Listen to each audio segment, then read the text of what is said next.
Hello everyone, আসসালামু আলাইকুম। আজকে আপনাদের সাথে শেয়ার করব দুনিয়ার সবথেকে সহজ চিকেন পপকর্ন রেসিপি। বাচ্চা থেকে বয়স্ক প্রত্যেকটা মানুষই এই চিকেন পপকর্নটা অনেক বেশি পছন্দ করে থাকে। চিকেন পপকর্ন বানানোর জন্য একটা বাটিতে আমি মুরগির বড় এক পিস বুকের মাংস ছোট ছোট কিউব করে কেটে নিয়েছি।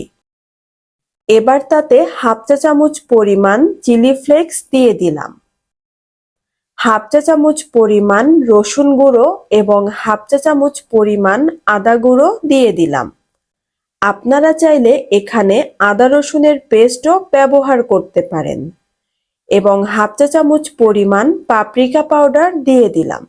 তবে কেউ যদি ঝাল খেতে চান এখানে এক্সট্রা করে লাল মরিচের গুঁড়া ব্যবহার করতে পারেন। পরিমাণ মতো লবণ দিয়ে দিলাম।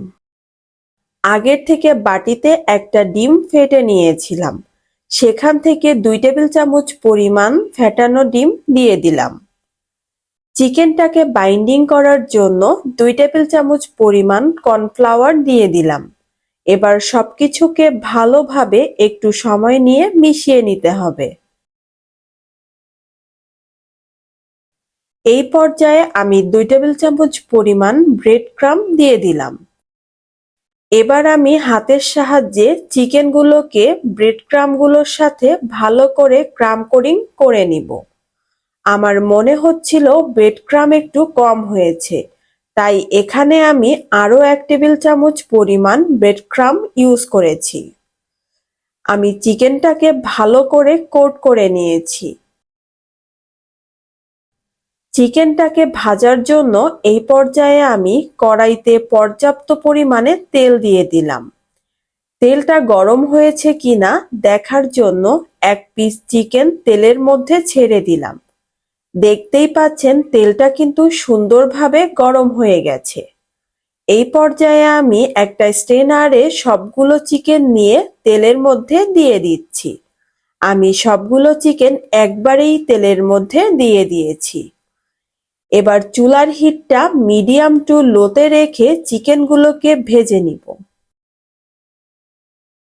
আমি একটা স্প্যাচুলার সাহায্যে চিকেনগুলোকে একটু উল্টে পাল্টে দিচ্ছি। মোটামুটি চিকেনগুলোকে ভাজার জন্য আমার সময় লাগবে 5 থেকে 6 মিনিটের মতো। দেখতেই পাচ্ছেন চিকেনগুলোতে কিন্তু সুন্দর একটা কালার চলে আসছে। আমি একটা স্ট্রেনারের সাহায্যে চিকেনগুলোকে তুলে নিচ্ছি। মাশাআল্লাহ, কত সুন্দর একটা কালার চলে আসছে। আমি কিন্তু সবগুলো চিকেন পপকর্ন প্লেটে তুলে নিয়েছি।